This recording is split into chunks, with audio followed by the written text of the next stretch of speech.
I help you? I'd like to see the man in charge. He's in here.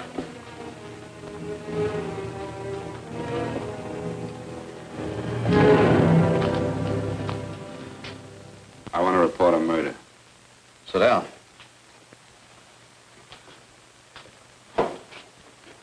Where was this murder committed? San Francisco, last night. Who was murdered? I was.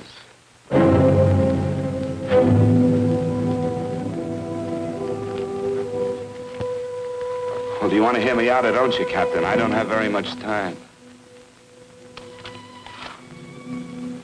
Your name Bigelow? Frank Bigelow? That's right. Answer the San Francisco APB. Send it direct to Inspector Bannon at Homicide. Tell him we found Frank Bigelow. Go ahead, Mr. Bigelow. Well, this involves some other people, Captain. A number of other people. You tell it any way you like. I live in a little town called Banning out on the desert. It's on the way to Palm Springs. I have a small business there. Paula?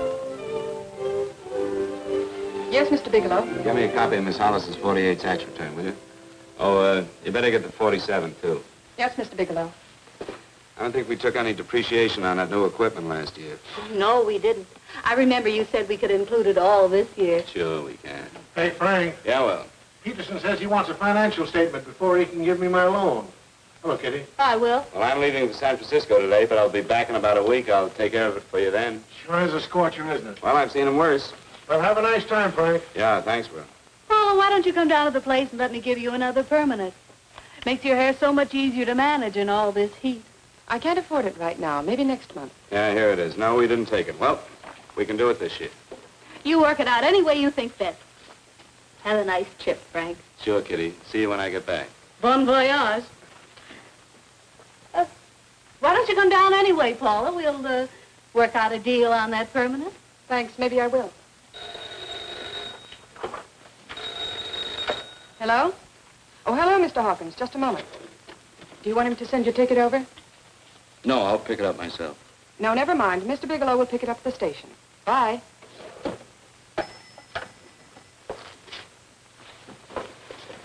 I want to go with you, Frank. Now, Paul, I'm just going on a little vacation. You know that? You want to go without me, don't you? Be gone just a week. And I suppose you've just made up your mind to take this little vacation at 9 o'clock this morning?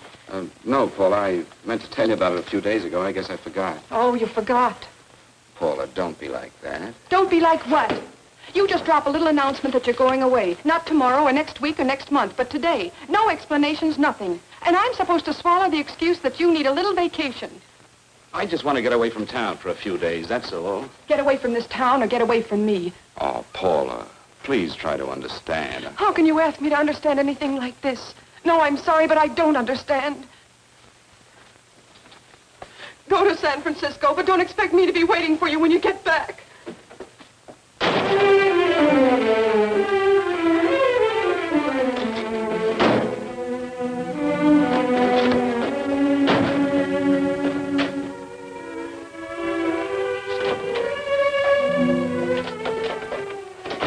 Paula, please, Paul.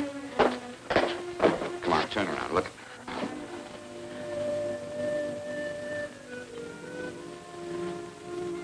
Come here. Why do you do this to me, Frank? Why can't you be honest with me? As honest as I am with you? Do you have to go? I have to go, Paula. I know what I'm doing. All right, go. Go anywhere you like. You can go to blazes for all I care. Paula. Paula. Yes, I know.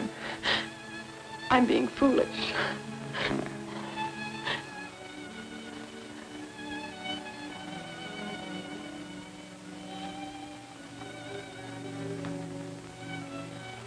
Come on, fix your face. We'll go down to Eddie's and have a drink. All right, why not?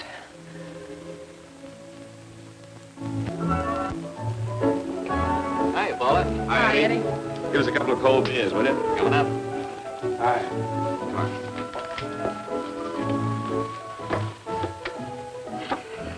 relief. This air conditioning feels good. I sure wish we had it in the office. It'd make working a pleasure. Well, if it stays this hot, don't bother going in the rest of the week. I win 2 races today. How many did you lose? Now, you would have to ask that. Kind of early for you two, ain't it? Too hot to work. That's what I like to hear.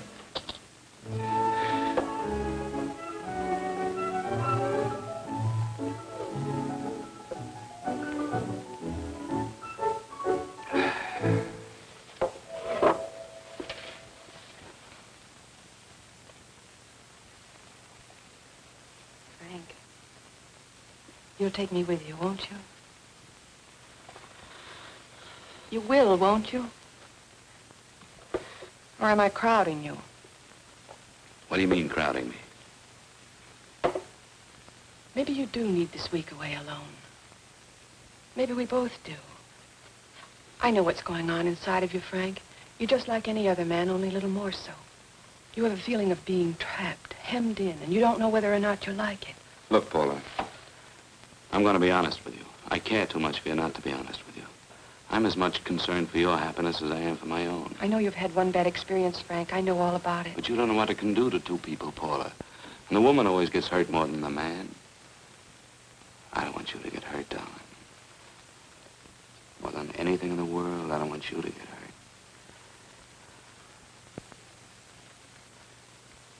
Want to hear some music? All right, Frank. Got a couple of nickels, Eddie? Yeah. This won't bother you, will it? Next result doesn't come in for half an hour.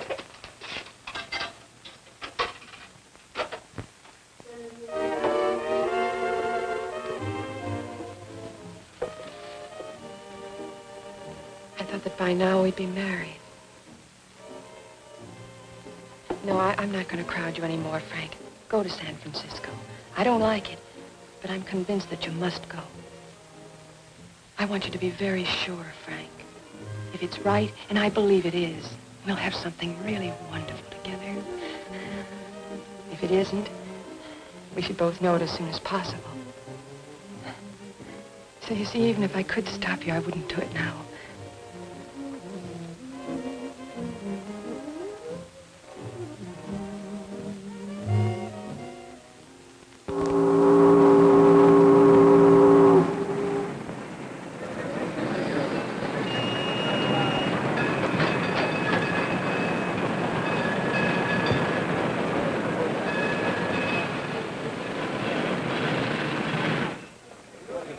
Yes, sir. My name is Bigelow. I have a reservation. Yes, sir.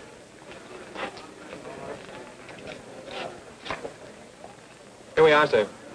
My name is Bigelow. I have a reservation. I have it, sir. It's a very nice room on the 6th floor, facing the bay. Boy, this might help you enjoy your stay, Mr. Bigelow. It's a little booklet on how to have fun in San Francisco. Oh, thank you. Very welcome, sir. Thank you. Say, is it always like this around here? No, this is market week, and it's the last day, too. Boy, always around until you need him. Oh, 517? Thank you. Here's a message for you, Mr. Bigelow. Long-distance call came in about an hour ago from Banning, from a Paula Gibson. Oh, thank you. Very welcome. Show Mr. Bigelow to 618. Right this way, Slide.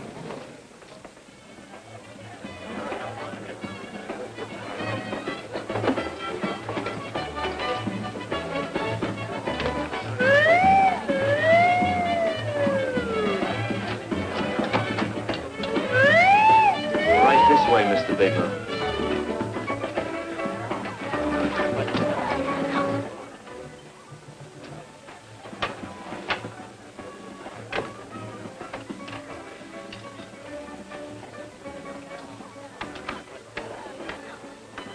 Is there anything else, Mr. Bigelow? Oh, yes, you can get me a dry Manhattan and a package of razor blades. Yes, sir. Thank you.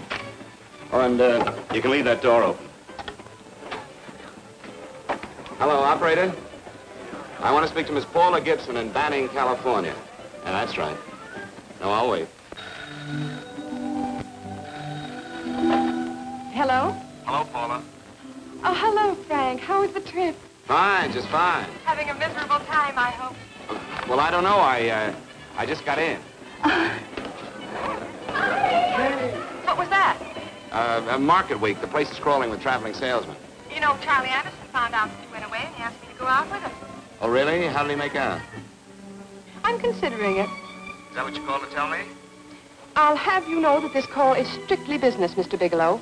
Did a Mr. Phillips phone you? Eugene Phillips of Los Angeles. No. He will. He phoned the office 3 times today.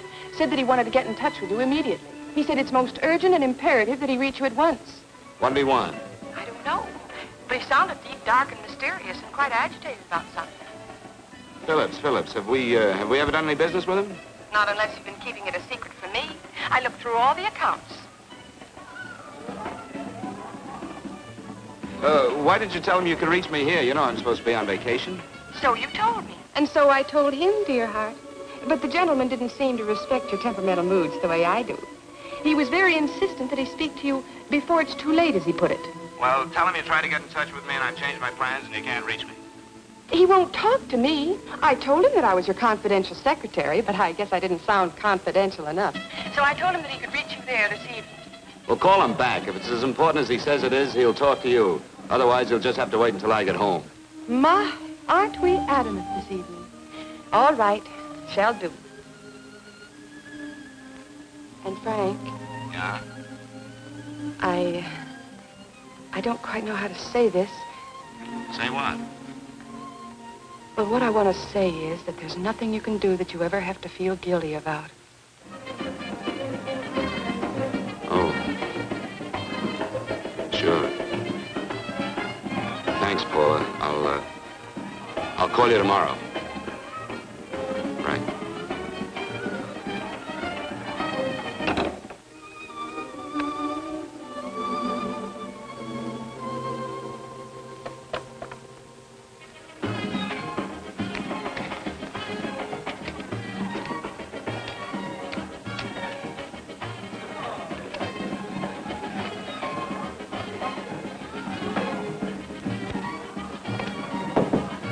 Oh, just put it there, please. You can keep the change. Thanks very much. Say, how long has this been going on? Oh, it's been a madhouse all week, but they check out tomorrow. Oh? I thought you were with them. No, I'm just here on a vacation. Why does everybody come to San Francisco and tear loose? Excuse me. Say, I'm awfully sorry to bother you, but would you mind if I use your telephone? No, go right ahead. I'm just across the hall here. One of the boys is using my phone, and he's been on it for a half hour. I just want to call downstairs. Yeah. Thank you. Room service, please. Hey, things really picked up the last few days, didn't they? You right at much business? Well, I'm not here on business. Oh, hello, room service? It's Mr. Haskell in 617. Yes, that's right. Would you send up 3 more bottles of bourbon and 2 scotch? Yeah, that's right. Oh, and some more ice, too. Yeah. All right, thank you. You here all alone? Yes, I just got in town. Well, why don't you join us for a drink? Well, I don't want to barge in on your party. Oh, nonsense. It's not a party. Just a few of the boys entertaining some buyers. You know, the usual thing. A few drinks and some laughs. It's no party. Come on. Well, come on. All right. I know what it's like to be all alone in a strange city. I'm Sam Haskell. I'm Frank Bigelow. You think some of these guys never been away from home before? Yeah. Hey, quiet down a minute. Hey, will you quiet down a second? I want you to meet Frank Bigelow. Hello. All right. This is Jane Carlisle. Hello. Bill Welch. How are you, Mr. Wells? Glad to know you, Bigelow. Jane's the prettiest buyer in San Francisco. Oh, hey, I resent that. You don't think I believe him, Elaine? Well, he spreads that from coast to coast. Oh, gee. But it's good for my morale anyway. I'm George Cantwell. Glad to know you, Mr. Bigelow. Bigelow, yes. Right at much business? He's not here on business. Oh? Well, Well, why don't you get the man a drink before he dies of thirst? how about a little bourbon? Well, that's fine. Bourbon it is. Of course, Mr. Wallace. In fact, yes, Mr. Wallace. But, Mr. Wallace, I'll need at least a week in Cleveland to visit all my accounts. I can't figure on being in Philadelphia until the 17th. Eddie, will you get off the phone? I want you to meet Frank Bigelow. How are you, That's his boss. He's been trying for an hour to get his expense account boosted. Yeah, the way this guy holds on to $1, you'd think they weren't printing them anymore. Yes, Mr. Wallace. I'm leaving here the first thing in the morning. Yes, sir. Oh, keep your hips loose, Harry, like this. Oh, yeah.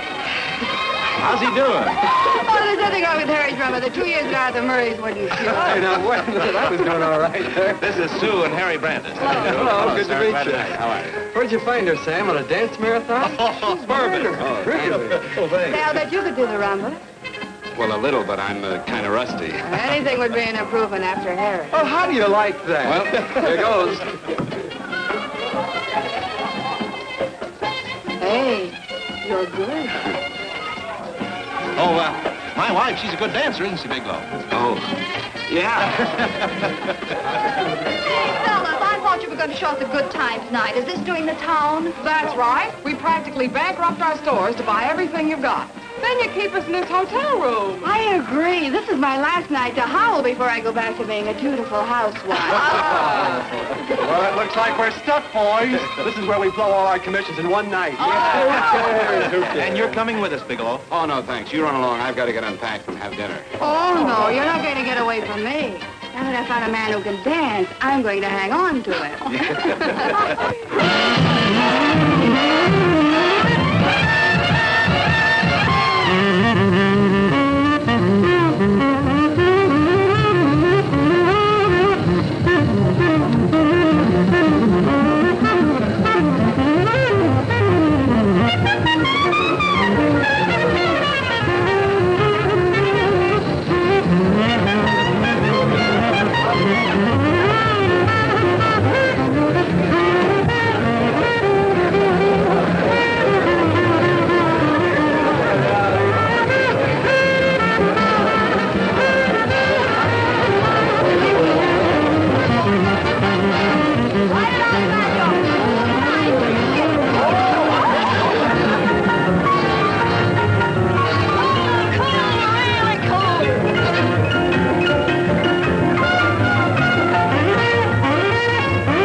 What'll it be? Bourbon and water, no ice. Nice, quiet place you got here. Wait till we hit the pitch in about an hour. That's when they really go out of their minds. Who's the blonde? Oh, she's one of the chicks that hangs around here. She's jive crazy. Come again? Oh, you ain't hip, pal. Jive crazy means that she goes for this stuff. Just between you and me, I don't get it either, but I gotta listen to it. They're all connoisseurs, music lovers. Me, I like Guy Lombardo. What's the matter with him? Oh, he's flipped. The music's driving him crazy. Come down, Jack. Oh, don't buy me, man. I'm being light. Is the blonde alone? Oh, sure, society. She always comes in alone. Drives a big convertible, wears a mink coat, but knows everybody. But she always comes in alone. Thank you. I wanted to kiss you. I tried to... Give me another blast, Leo. When you... What's your story, Jeannie? Easy.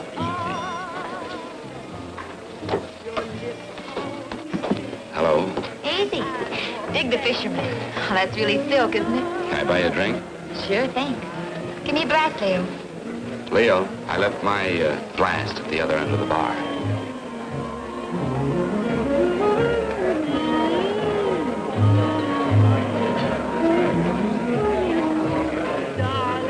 My name is Jeannie. What's yours? Frank? I've never seen you here before, Frank. Well, I've never been here.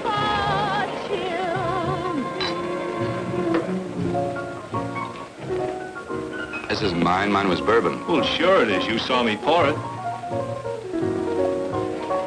Give me a fresh drink.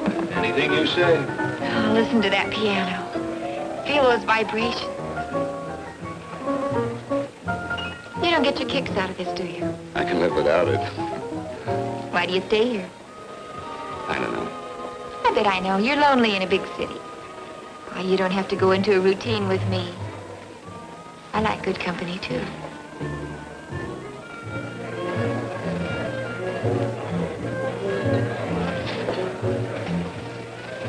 Say, there are some people there I want to avoid. Couldn't we get out of here? Let me think about it. Oh, come on. How about going somewhere else, then? Why don't you meet me later? Okay. Where? I tried to forget you, but you whispered, darling, I love. Call me at that number later. It's my next stop. They've got a band there that'll really send you. See you, Jeannie. Easy.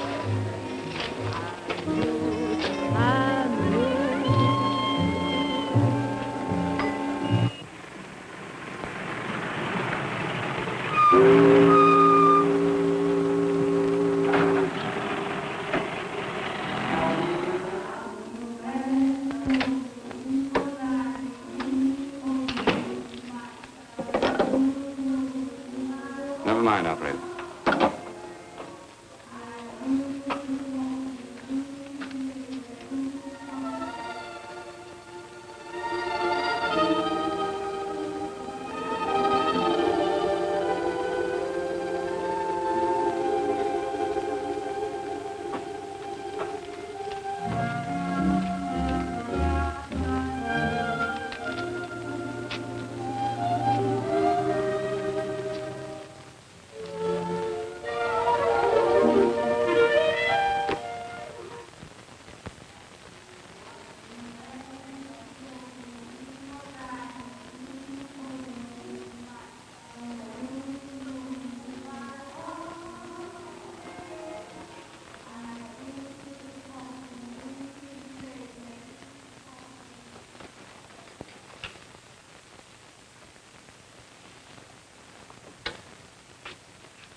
Room service, please.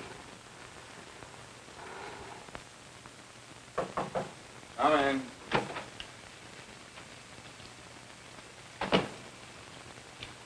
Be right with you, waiter. Yes, sir. Dress well, sir? Yeah, sure. May I? Go ahead. It's on there for you. Thank you, sir. Would you like anything else? Oh, thank you, that's all.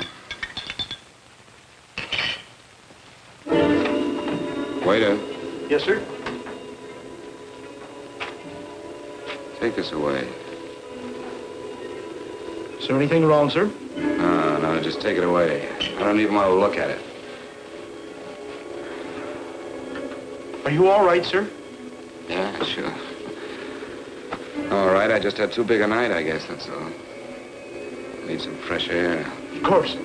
Thank you, sir.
Lungs in good condition.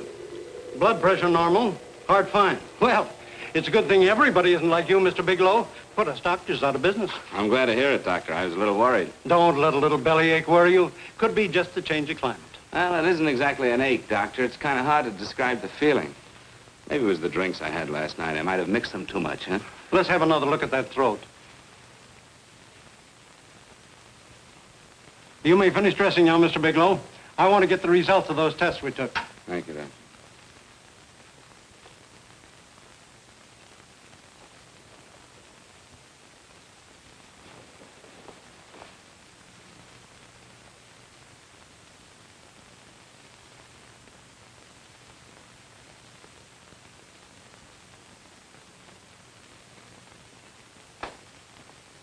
Mr. Bigelow, this is Dr. Schaefer.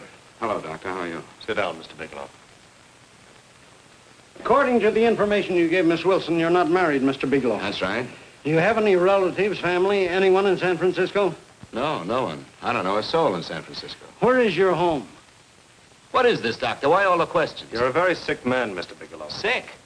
But you told me I was in good shape. Yes, I know. But my preliminary examination didn't reveal your true condition. You sound as if it's pretty serious, Doctor. It's extremely serious. I want you to understand that we wouldn't tell you something like this unless we were absolutely certain. Well, of course, of course. You must steel yourself for a shock, Mr. Bigelow. Well, go on, Doctor. What is it you're trying to tell me? Our tests reveal the presence in your body of a luminous toxic matter. What is that exactly? A poison that attacks the vital organs. Poison? We have no alternative but to tell you this. Your system has already absorbed sufficient toxin to prove fatal. I wish there was something that we could do. What do you mean, wish? You mean there's nothing? There is nothing anyone can do. This is one of the few poisons of its type for which there is no antidote. Well, this is fantastic. This is the most ridiculous thing. You don't have very long. What do you mean? A day, possibly a week, 2 weeks at the outside. It's hard to say exactly. Well, this is impossible. I don't believe it. You've made a mistake. That's it. It could be a mistake, couldn't it? You have made a mistake, haven't you? Answer me. Dr. Schaefer is an authority on toxicology. Been no mistake, Mr. Bigelow. Do you realize what you're saying? Well, you're telling me that I'm dead. Do you think you can explain my life away in just a few words? Why, I don't even know who you are. Why should I believe you? You must calm yourself, Mr. Bigelow.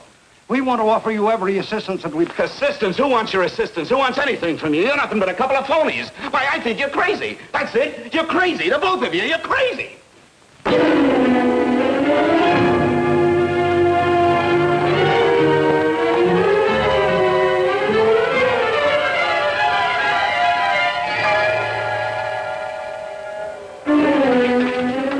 Where's the doctor? You just come in. Come on, tell me. Where's... Doctor, go through the big before you come Get out of here. here. What's the trouble here? What's the matter with you? Doctor, I want you to examine me for luminous poison. Come right in here.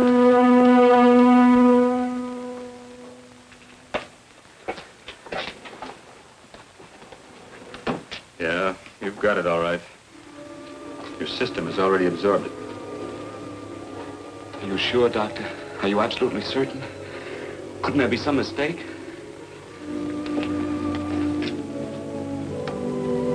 There it is. Toxin is actually luminous in the dark. Now there's no doubt about it, Bigelow. I don't feel sick. My stomach is just a little bit upset. Maybe it's not as bad as you think, Doctor. That's characteristic. With a heavy jolt, you go suddenly in a matter of hours. But if the stuff is taken in a lesser degree, you last a while, and then...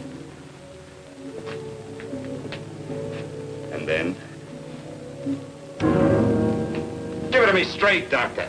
Well, a number of things are involved. The systemic condition of the individual, the amount consumed, exertion. Yes? You won't feel too badly for a while. Then it will happen suddenly. A day, 2 days, a week at the most.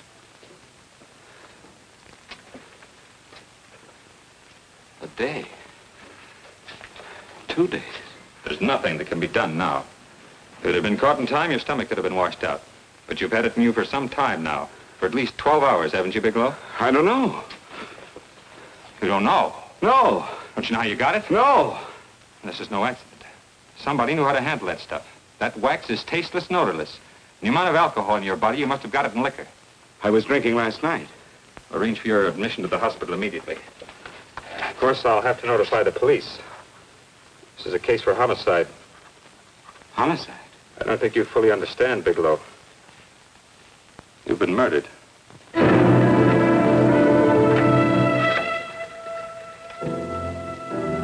Get me police headquarters, please. Homicide Bureau.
Open up.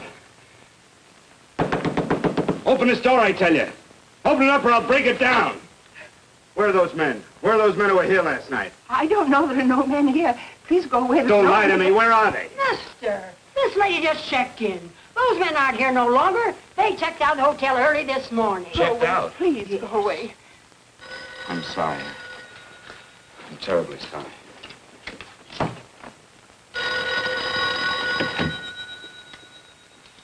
Hello? Please, Mr. Bigelow, my eardrums. Oh, hello, Paula. Your enthusiasm overwhelms me. Why haven't you phoned me, or is there a quota on telephone calls up there? I'm sorry. I've been busy. I'll bet you have. Visiting the museums, no doubt. What's happening up there that's exciting or different? Nothing, not a thing. I'll bet you miss me, but you're too stubborn to admit it. Sure. You know, if you'd like me to come up, I could pack a toothbrush and leave right away. No. Well, you don't have to snap my head off. You could at least make a pretense of missing me. I'm sorry, Paula. Of course I miss you. Listen, Paula, Paula, it's just that I don't feel like talking now. I'll call you later. Don't strain yourself. You phone me sometime when you feel more like talking. Oh, by the way, I called that Mr. Phillips back. Phillips? Yes, you know, the man that tried to reach you. Well, I'm afraid you'll never know why it was so important that he speak to you. His office said he died yesterday. Frank, are you there? Did you hear me?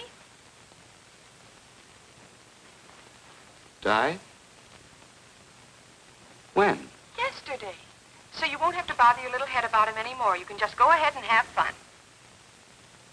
Paula, what did he die from? Do you know? I suppose he died from whatever people usually die from. Well, didn't they tell you? Don't you know? What are you getting so excited about? You said you didn't even know the man. Listen, where's his office located? What difference does it make? You can't talk to him now. I told you the man's dead. Paula, will you stop talking so much and tell me where his office is? All right. It's the Phillips Importing and Exporting Company, Bradbury Building, Los Angeles. Bradbury Building, Los Angeles. That's right. Say, this is really a switch. Listen, if you want to reach me, I'll be in Los Angeles. Are you out of your mind? I'm sorry, Paula. I've got to hurry. Wait a minute. Where in Los Angeles? The Allison Hotel. Goodbye, Paula.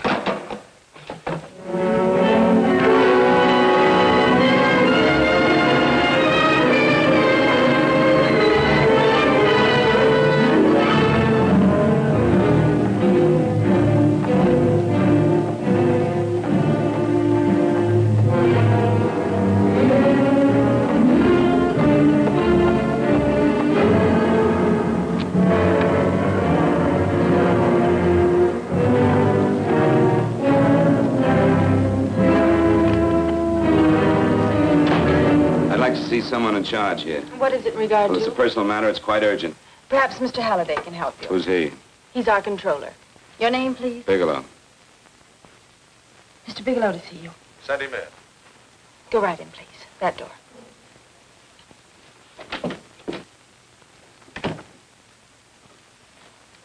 Mr. Bigelow? How are you, Mr. Halliday? What can I do for you? Well, Mr. Phillips phoned my office several times yesterday. I'd like to find out what it's all about. You know Mr. Phillips died yesterday? Yes, I know. Well, I don't understand. If he phoned you, didn't he tell you what it was about? Well, he didn't speak to me. I wasn't in my office at the time, and he wouldn't tell my secretary. Well, I'm afraid I can't be of much help, Mr. Bigelow. I've no idea why Mr. Phillips tried to reach you. I'm sorry you had to make the trip for nothing. How do you know I made a trip? I didn't say anything about making a trip. I merely said he phoned my office. My office could be here in Los Angeles.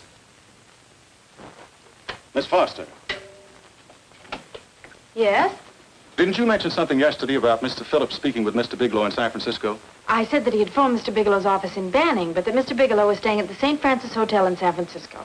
I'm sorry you misunderstood me. Do you know why Mr. Phillips called? No, I don't. All right, thank you, Miss Foster. You can understand that we've been somewhat upset around here. Now, if you don't mind,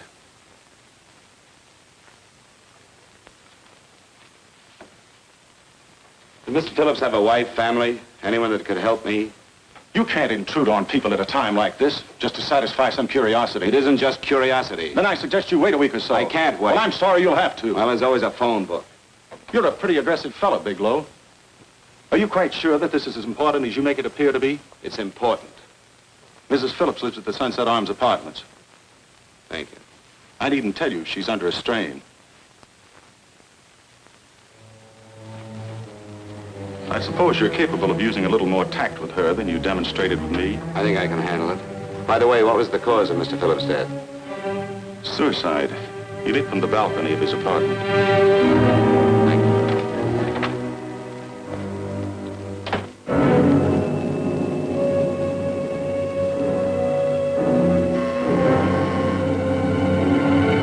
Come in, Mr. Bigelow.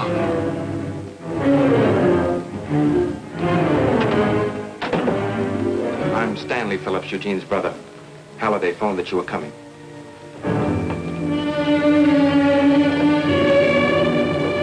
This is my sister-in-law, Mrs. Phillips. I'll try to make this as brief as possible, Mrs. Phillips.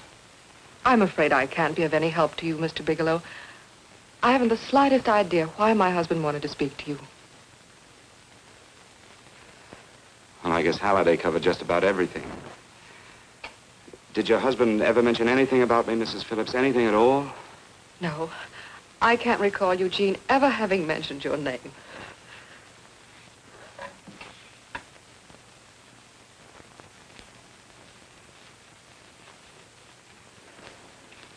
I hate to ask you this, Mrs. Phillips, but it's of vital importance to me. Do you know why your husband committed suicide? Oh. You're certainly not the most diplomatic person in the world, are you, Bigelow? Were you a friend of my brother's? I never met him.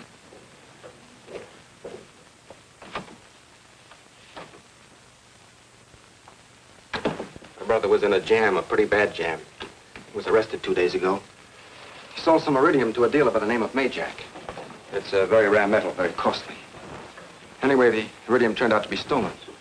He was released on bail yesterday, but he faced a pretty stiff prison term. And have committed suicide for less. Yes, I know. That's how the police feel about it. What puzzles me, though, is this crooked deal. Knowing Eugene, you wouldn't say he's the type of man to be mixed up in anything like that, now would you? I told you I never met him. That's right, so you did. Now, what's this all got to do with you, Bigelow? I don't know. Let's come clean with each other, Bigelow. Surely you must have some idea why my brother was so desperate to contact you. I have no idea. That's odd. Then how could it be of such vital importance to you? Well, you seem to know the answer to everything else. Maybe you know the answer to that one, too.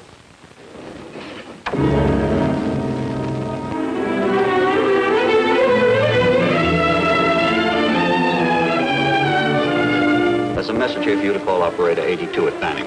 Oh, thank you. Show Mr. Bigelow to room 821. Say, would you have the operator put this call through to my room right away? I'll take it up there. Thank you.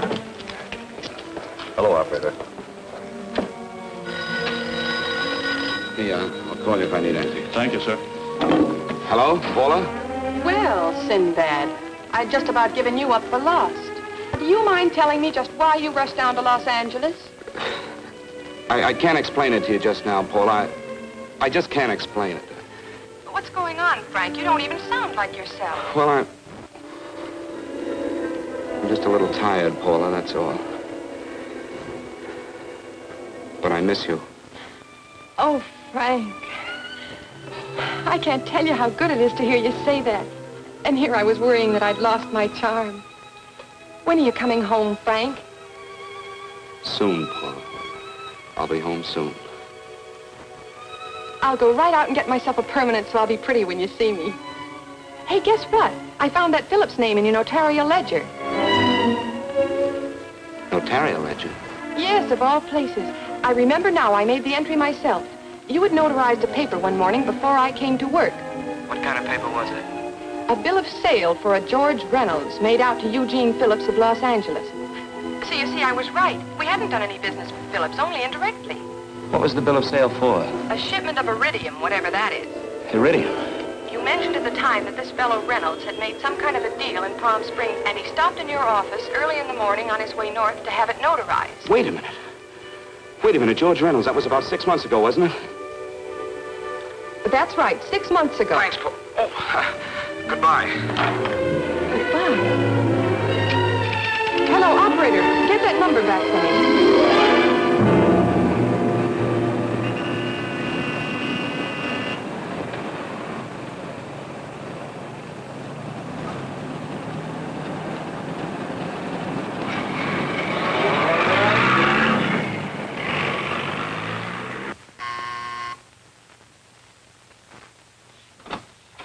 I've got to talk to you, Mrs. Phillips. Please, go away. I want to be left alone. But I found out why your husband wanted to see me. It was in connection with a bill of sale. Come in. Thank you. What do you know about a man named George Reynolds? George Reynolds? Yes. Why, that's the man my husband claimed sold him the iridium. And what did Reynolds claim? Reynolds disappeared. Yes? About 2 months ago, my husband grew suspicious that something was wrong. Since then, he tried in every way to locate Reynolds, but could find no trace of him. But I don't get it. Your husband could have proved he made a legitimate deal by showing the bill of sale he got from Reynolds. Then there was a bill of sale? Yes, of course there was. Oh, my husband swore there was, but at the time of his arrest, he couldn't find it. It was mysteriously missing. Well, then, if your husband could have shown proof, it would have been George Reynolds who would have faced the prison term. Eugene was convinced that Reynolds had stolen the bill of sale. He was the only one who had reason to eliminate evidence of the transaction. Thank you, Mrs. Thank you very much. You've been very helpful. Oh, if you'd only come sooner, Mr. Bigelow. My husband might be alive today. I know.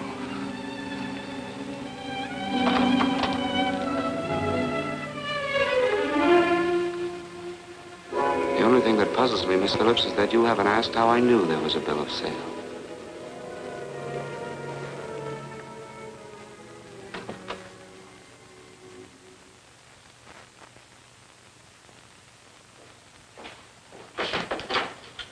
Mr. Holliday isn't in. He should be back shortly. I think you're the one who can help me, Miss Foster. Mr. Phillips tried to reach someone else before he called me yesterday, didn't he? Why don't you ask Mr. Holliday? Obviously, Mr. Holliday wasn't here yesterday, or he wouldn't have had to learn from you that Phillips called me. And you're the logical person to know who else Phillips called. I don't believe that's any of your business, Mr. Bigelow. Don't think you're revealing anything confidential, Miss Foster. I know that he tried to reach somebody else. Mrs. Phillips told me. You're bluffing, Mr. Bigelow. I don't know what you're after, but you're trying to trick me. Mrs. Phillips didn't tell you a thing. How do you know that? Mrs. Phillips knows nothing about it. She doesn't. Well, why wouldn't she? Wait a minute. I was talking about George Reynolds. Who did you think I meant? Just who is it that Mrs. Phillips doesn't know I about? told you before, that's none of your business. All right, young lady, I'm going to give it to you straight. Phillips was murdered. Murdered? I don't believe you. He told me because he needed me to clear him. Phillips was innocent. Innocent men don't have to jump out of windows. Murdered? Just who are you trying to protect, Miss Foster? Why are you so afraid to tell the truth? I'm not protecting anybody. I haven't any more to say. All right, young lady, listen to me. This thing is going to explode wide open. If you've got nothing to hide, you better start talking. Or maybe you are mixed up. No! Well, then, come on. Mr. Phillips called Marla Rakubian. He went to see her yesterday morning. Who's Marla Rakubian? She's a model. She and Mr. Phillips used to be quite friendly, but he hadn't been seeing her for quite some time. Come on. The last couple of months he'd been trying to locate her and finally learned where she lived yesterday morning. When he returned from seeing her, he was terribly upset and excited. That's when he put in the calls for you. When he couldn't reach you, he went home. The last time I saw him alive. Give me Marla Rakubian's address. I don't think Mr. Phillips realized I was aware of his friendship with Marla Rakubian, and out of respect for him, I never intended to tell anybody. I had no idea that she had anything to do with the trouble he was in. I admire your discretion, Miss Foster. You know, you must be pretty friendly with Stanley, Miss Foster. He knew how desperately his brother tried to reach me yesterday, and he wasn't even here at the time. And now you seem to know all about what happened in Mrs. Phillips' apartment.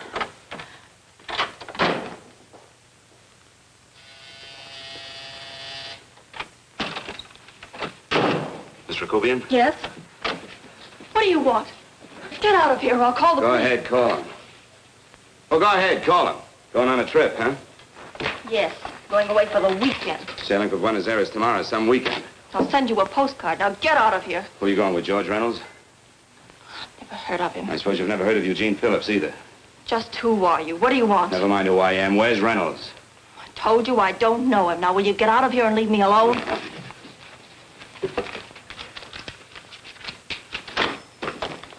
So you never heard of George Reynolds, huh? And don't try to tell me that this isn't him because I've seen him. If you think you can scare me, you're crazy. Look, I know that Phillips came here yesterday. And right after he left, he was pushed out of a 6-story window. Pushed? Phillips committed suicide. Your playmate Reynolds murdered Phillips. Then he went up to San Francisco to get me. Because I knew about a certain bill of sale. I don't know what you're talking about. You're in this right up to your pretty little neck. I'm not mixed up in anything. Get your hands up. Drop that picture on the couch. Turn around. Don't get any ideas because I'm not afraid to use this. Give me your wallet.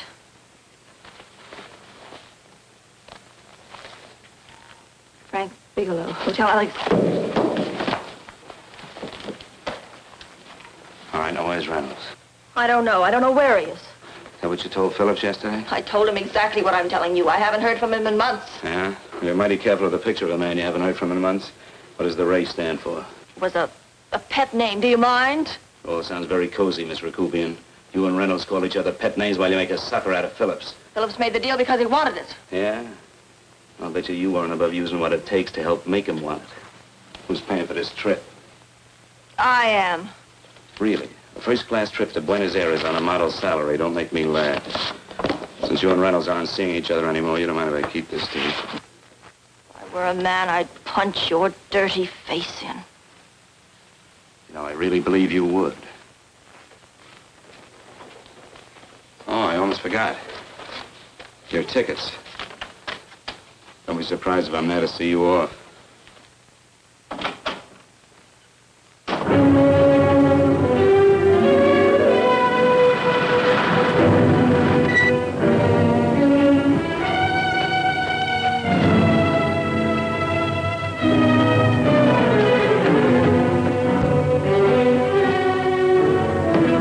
Angelo.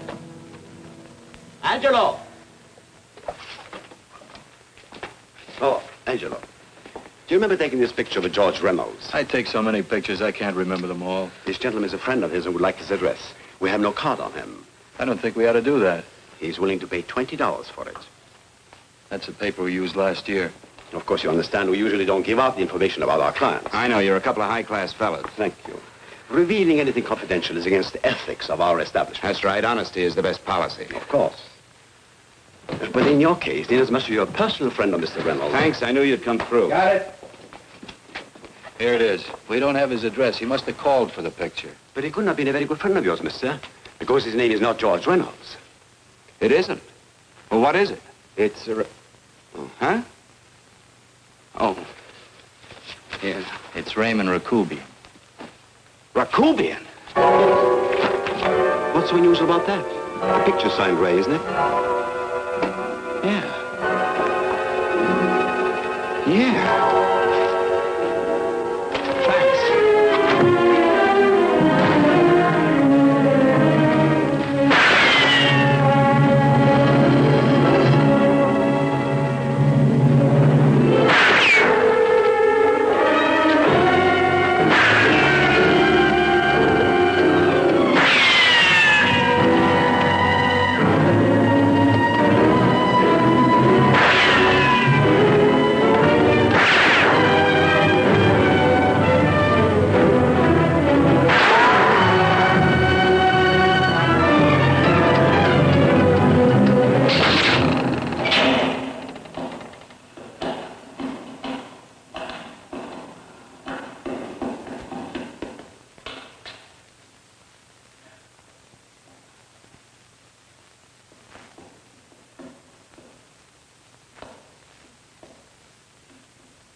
Your lips cold and baby, then I thought that maybe love.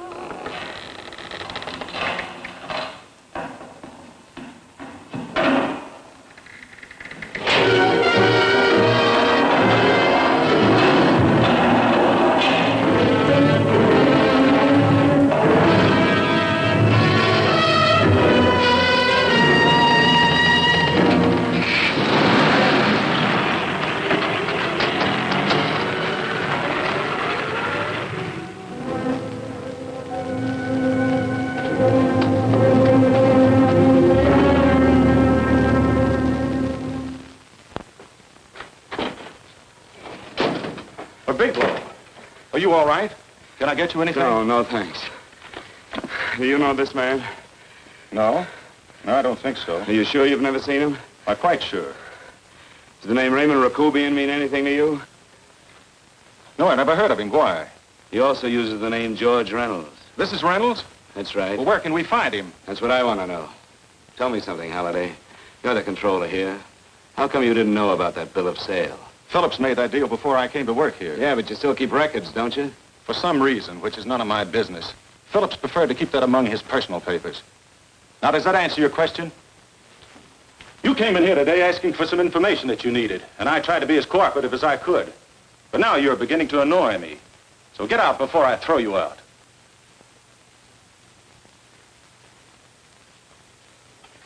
You know, you really frighten me.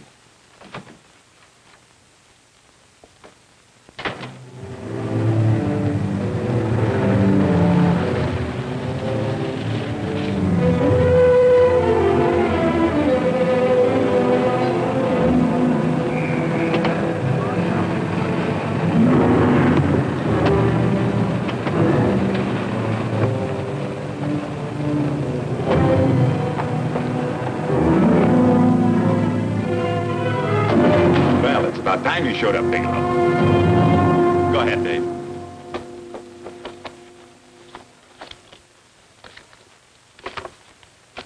Real cute, ain't you, Bigelow? Just real cute. Paula didn't lose much time getting a hold of you guys, did she? Shut up. Let's go, Bigelow. Look at him. He can't take it. Soft in the belly. You do that again and I'll kick your face. Lay off, Chester. Cut it out. Shut up! Who asked you? Better let him answer. The clerk might know he's in. Go ahead, Bigelow.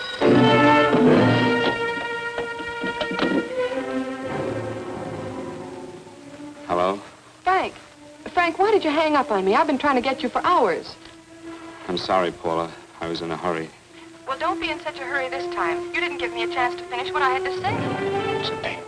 I wanted to tell you that McGowan was in hollering his head off because you didn't go over the books. Tell McGowan to get another auditor. Sure. Sure, I'll just do that little thing and lose the best paying account we've got. Do as I tell you, Paula. Frank, are you drunk? Paula, how much we got in the bank? About $2,200. Draw it out tomorrow. Sure. Then what do? Skip town without paying our bills? Forget the bills. You know that coat you always wanted? Buy it. You are drunk. You know, if I didn't have such a good character, I'd be tempted to take advantage of your intoxicated state, Mr. Bigelow. I'm not drunk, Paula. Well, then don't tell me that one day away from me can affect you this way. Cut it short. Paula, Yes? I'm sorry I left you. I never realized how much I love you. But I know it now. Oh, Frank, darling, I love you too so very much. Please come home. I miss you terribly. I said cut it short.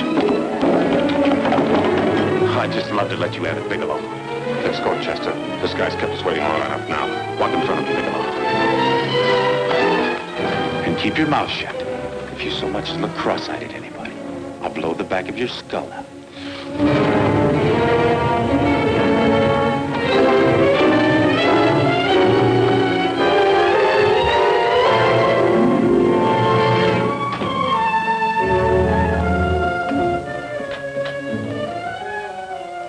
Bigelow's real cute. He wanted to get tough with Chester. He don't know Chester. Did you get the picture? Don't I always get what Mr. Majak sends me after? Majak? That's right. I'm the dealer who bought the iridium from Phillips. I get it. You have Rakubian unload stolen stuff on Phillips with the help of Marla here, and then you buy it back from him. Oh, you certainly made a sucker out of Phillips. What is it, Mr. Bigelow? Exactly what is on your mind? I'm looking for Raymond Rakubian. What? Well, now, Marla here has told you everything else. I'm sure she must have told you that, too. You don't expect me to believe this conversation. So, what is on your mind? I mean, underneath. You forced your way into my affairs, and now I want to know why. I just told you. I'm looking for Raymond Rakubian. Don't get cute. I'm just itching to work you over. Soft in the belly. Can't take it. See what I tell you?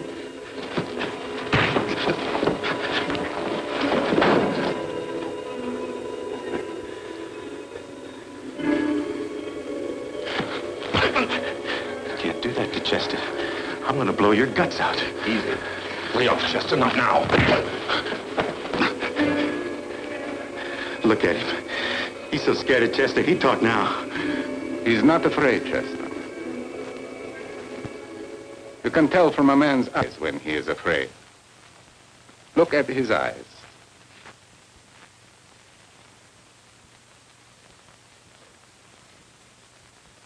Oh!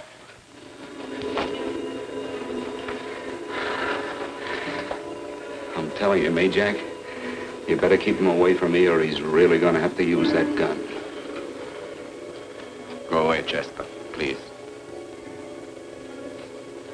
Do what I tell you, my boy. Please. And help Dave.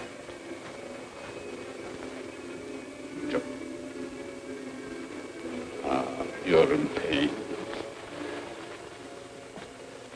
an unfortunate boy. He's psychopathic. He's unhappy unless he gives pain. He likes to see blood. Come with me, Mr. Bigelow.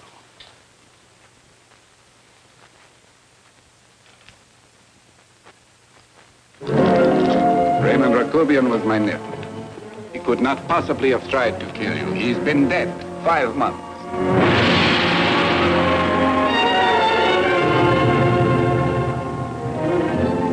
I'm afraid you have been sidetracked. Provided it is true that somebody made an attempt on your life, somebody made an attempt again today. I had no reason to kill you, believe me. What do you mean you had no reason? I notarized a certain bill of sale. You notarized the bill of sale for Reynolds, not Rakubian. What I told you was true. I had no reason to kill you. That's a closet, Mr. Bigelow. And under other circumstances, you could go home now. But now you present a problem. You know too much, and I am in danger. Chester! Suppose I were able to prove to you that I only want to find the person who tried to kill me. And I won't cause you any trouble. You know I can go to jail for 10 years for this little business. 10 years. At my age, that's my life. That means my entire life. With my life, I do not take chances. I am sorry, believe me. You want Joe to go with you? No. Just Bigelow and me. And baby makes 3. Good, Major. Goodbye, Mr. Bigelow, and forgive me. Let's go, Bigelow. I guess you won't be there to see me off.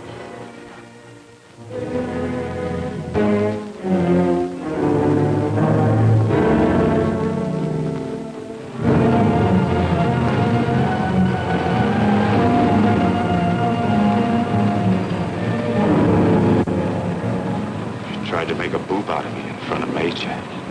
Shouldn't have done that, Bigelow. I don't like that. I'm going to enjoy this, Bigelow. I've done jobs like this before. I knocked off guys I could like. But I don't like you, Bigelow. I never liked that puss of yours from the minute I seen it. Yeah. I'm going to enjoy this.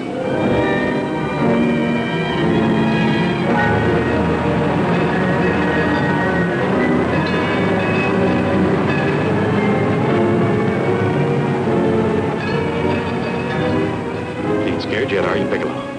But you'll be scared. Good and scared. I think I'll give it to you in the belly. You don't like it in the belly?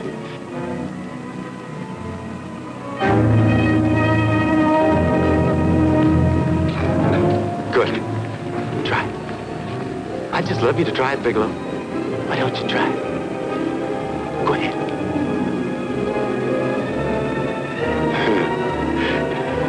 Didn't have the nerve, did you, Bigelow? Yeah. I think I'll give it to you right in the belly.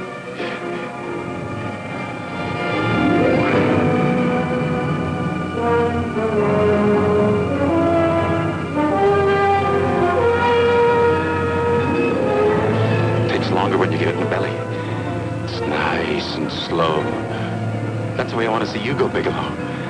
Nice and slow.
right. Yes, I'm all right, Paula, but what are you doing here? How did you get here? Freddie Ross threw me down. I had to come. I had to see you. You shouldn't have come, Paula. You shouldn't have. What is it, Frank? You're in some kind of trouble. I know it. Look at you. You're a sight. Your clothes look as if you've slept in them. Are you ill? You are. You're feverish. I'm all right, Paula, and I'm not in any trouble, believe me. You're lying, Frank. Right after I spoke to you, I got a phone call from the San Francisco police. They asked if I knew where you were. You didn't tell them anything, did you? Of course not. It was the homicide detective that called. What is it, Frank? If you're in any kind of trouble, you certainly can trust me. Look, I'm not in any trouble with the police, Paula, believe me. But you can't stay here. You've got to go back to Banning right away. No, I won't go, Frank. I won't. I'm staying here with you. Paula, it's better that you go back, believe me. Why? What's this all about? What have you got to do with this Phillips and Reynolds? Phillips was murdered. What could that possibly have to do with you? All you did was notarize a paper. You've notarized hundreds of papers. I know. All I did was notarize one little paper out of hundreds. Frank, you frighten me. You don't even act like yourself. I know that you're in trouble, that something is wrong, that you're in serious trouble. You frighten me, Frank. Oh, don't be frightened, Paula. Don't ever be frightened of anything again. Will you promise me that? I love you so much, darling, more than you seem able to understand. Oh. I never really knew happiness until I loved you. Sometimes when I used to be afraid that you weren't sure how you felt, I tried to hold back, but I couldn't. Losing you would have been losing everything. There would have been nothing left. Don't, Paula, don't. Now I'm afraid again. Somehow I feel that I'm going to lose you, but there's nothing I can do about it. I feel so helpless. You're leaving me out of something. Tell me, Frank, what is it? Give me a chance to fight back. Just give me a chance, please. You do love me, don't you? Oh, yes, Paula, I love you. I never was more certain of anything in my life. I wasn't sure before. I was a little blind, I guess, but believe me, I'm sure now. Can you understand that, Paula? I understand. A man can be like that, Paula. Something has to happen. It can be a big thing or a little thing, but it can make him realize how much someone means to him, how much he really loves her. Oh, and I love you, Paula. More than I ever thought it possible to love anyone in the world, I love you.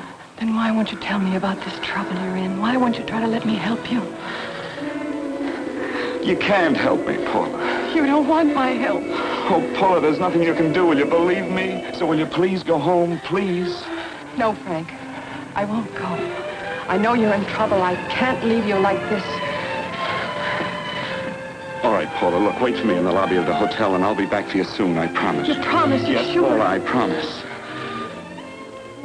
Is that a new outfit? Yes. Oh, it's beautiful.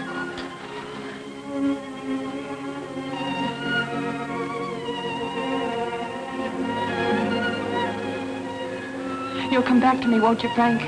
Yes, Paula, I'll come back, I promise. Please hurry, darling. Oh, I love you. I love you, Paula.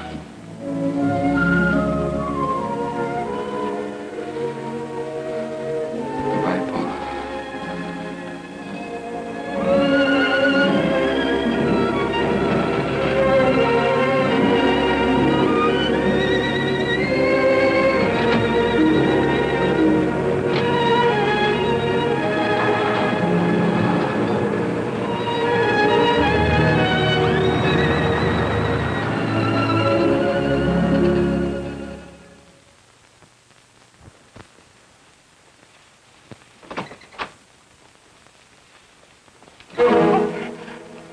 Stanley here? You sure? All right, get in there. Now get Stanley on the phone. Tell him to come over here right away. Use any excuse you want. What are you going to do? What was Stanley going to do when he used me for a clay pigeon today? I don't know what you're talking about. Don't act innocent with me. I fell for that once. I don't know what you mean. I told you everything you wanted to know this morning. Yeah, you told me just enough so I'd get sidetracked and wouldn't know that Stanley was the one I was after. Stanley? Oh, no. You and Stanley have been together on this from the start. Now, come on, get on that phone and call him. Don't let him know I'm here. Bigelow.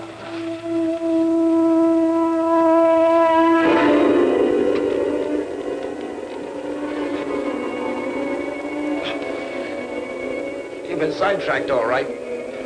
But it was the poor bereaved little widow who did it.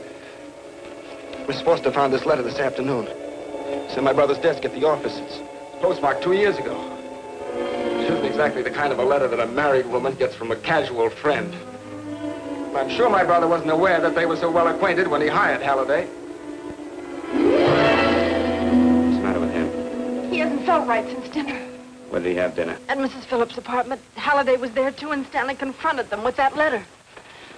Did you have anything to drink? Yes, why? How long ago? Half an hour ago, just before I came here. Miss Foster, get on the phone, call the emergency hospital. Have them get an ambulance over here right away. What? Tell them to prepare a stomach wash for luminous poisoning. Luminous poisoning? Come on, do what I tell you. You may still have a chance to save his life. Go on!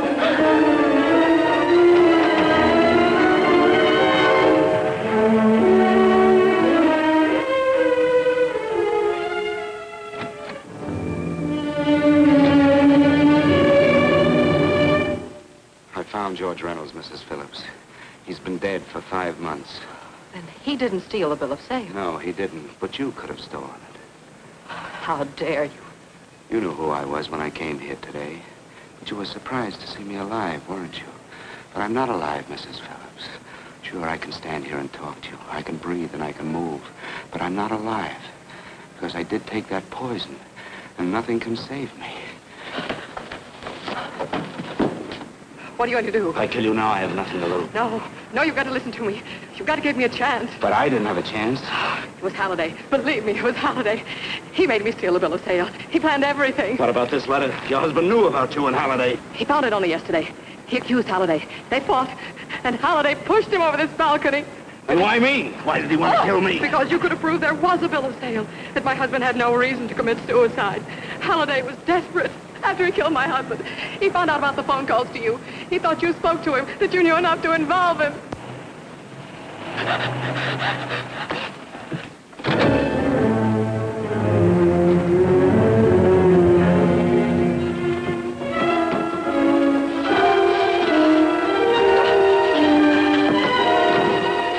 Where's Halliday? Where is he?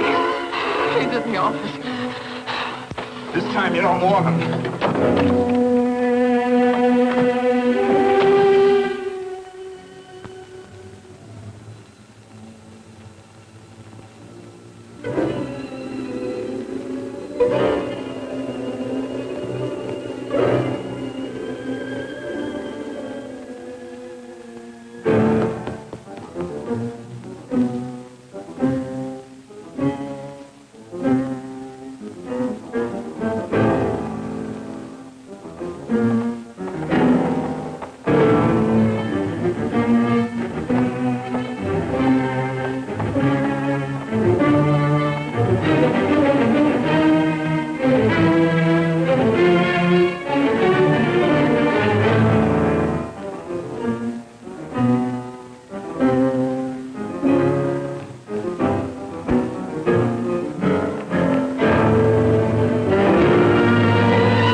break it up. Move along now. Let's get going. Come on.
All I did was notarize a bill of sale.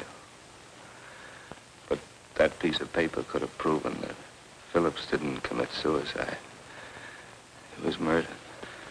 And that's why Halliday poisoned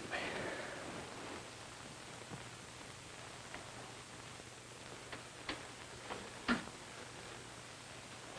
Would you?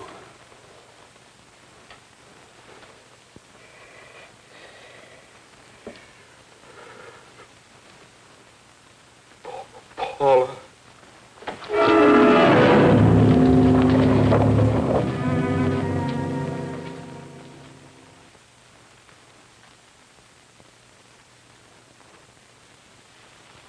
Call the morgue.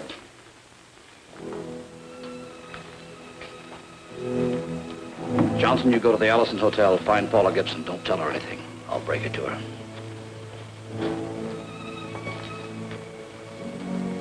How shall I make out the report on him, Captain? Better make it dead on arrival.